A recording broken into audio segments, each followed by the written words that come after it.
বন্ধুরা, একটি সিলিং ফ্যানের ক্যাপাসিটার কানেকশন করে কিভাবে সেটি আজকে আপনাদেরকে দেখাবো।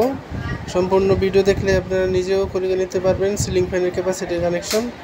আমরা জানি সিলিং ফ্যানে সাধারণত 3টি ও 4টি ওয়্যার থাকে, লোভে তার। এই ফ্যানটিতে 4টি ওয়্যার রয়েছে, 2টি স্টার্টিং ও 2টি রানিং। লাল 2টি স্টার্টিং, সাদা 2টি রানিং এবং এই কালো 2টি সাপ্লাই তারের এসি ভোল্টেজের 220 ভোল্ট।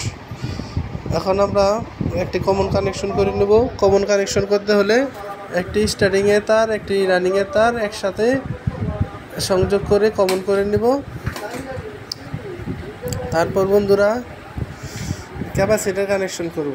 ক্যাপাসিটার কানেকশন করব আমরা একটি স্টার্টিং ওয়্যার এবং একটি রানিং ওয়্যার, দুটোই সংযোগ করতে হবে ক্যাপাসিটারের সাথে।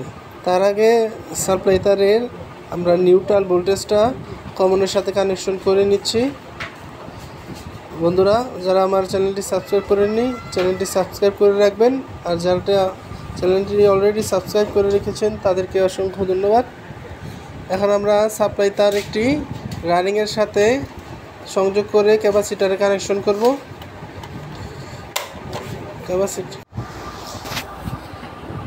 সাপ্লাই তারের সাথে সংযোগ করে ক্যাপাসিটারের সাথে এভাবে রানিংটি কানেকশন করবেন।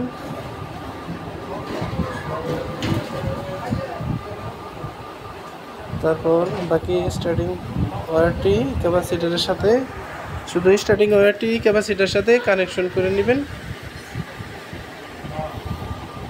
কানেকশন করে নেওয়ার পর এবার দেখব আমরা ফ্যানটি ভাব করছে নাকি উল্টো করছে। সেজন্য আমাদেরকে লাইন দিয়ে দেখে নিতে হবে। বন্ধুরা, ফ্যানটি যদি এভাবে করে তাহলে ঠিক আছে, এটি বাউ সাইড। আর যদি এভাবে ফ্যানটি করে তাহলে বুঝতে হবে ফ্যানটি উল্টো করছে। উল্টো করলে কিন্তু ফ্যানে বাতাস হবে না, এভাবে করতে হবে, তাহলে ফ্যানে বাতাস হবে। বন্ধুরা, আমরা এখন চেক করে দেখব ফ্যানটি কোন দিকে ঘুরছে, ডান দিকে নাকি বাম দিকে। আমরা লাইনটি ইনপুট করব। ইনপুট করার পরে দেখা যাচ্ছে ফ্যানটি কিন্তু বাম দিকে ঘুরতেছে, তার মানে উল্টো করতেছে। এভাবে যদি ক্যাপাসিটার সংযোগ করার পরে ফ্যান উল্টো করে তাহলে কীভাবে সেটা বাউ করবেন আপনাদেরকে দেখাচ্ছি, সাথে থাকুন, তাহলে দেখতে পারবেন আপনারা কীভাবে ফ্যান উল্টো করলে সেটাকে বাউ করতে হয়।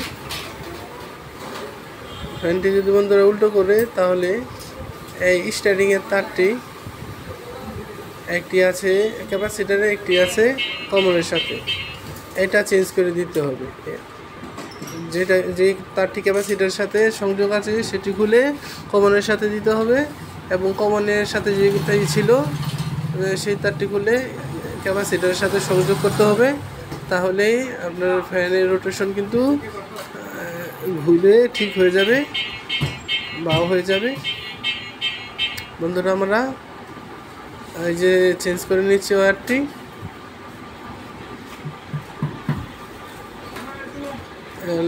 স্টার্টিং তারটাই শুধু এক্সচেঞ্জ করে নিচ্ছি।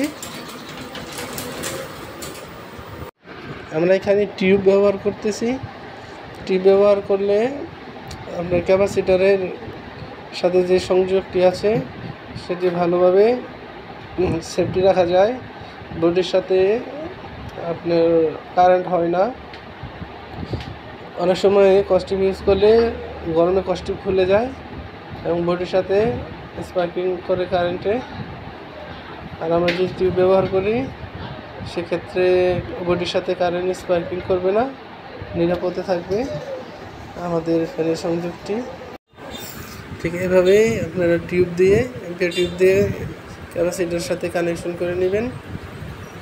এবার কানেকশন করার পরে আমরা ফ্যানটি টেস্ট করে দেখব। বন্ধুরা, ক্যাপাসিটারটি ভালোভাবে কানেকশন করে নিব। আপনারা একটু মনোযোগ সহকারে দেখুন কীভাবে কানেকশন করা লাগে। আমি কমন কানেকশনটাও খুলে নিচ্ছি পেটে টিউব ঢোকানোর জন্য। টিউব লাগিয়ে ভালোভাবে কানেকশন করে নেব। সেফটি ফার্স্ট, কেননা একটি দুর্ঘটনা যাতে না হয় সেই জন্য সেফটির দিকটা চিন্তা ভাবনা করতে হবে সবার প্রথম।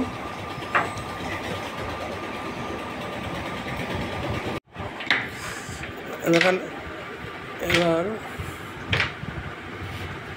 আমরা ফ্যানের সংযোগটি করে দেখছি, ফ্যানটি ঠিকঠাক মতোই ঘুরছে ডান দিকে। ঠিক আছে আমাদের কানেকশন।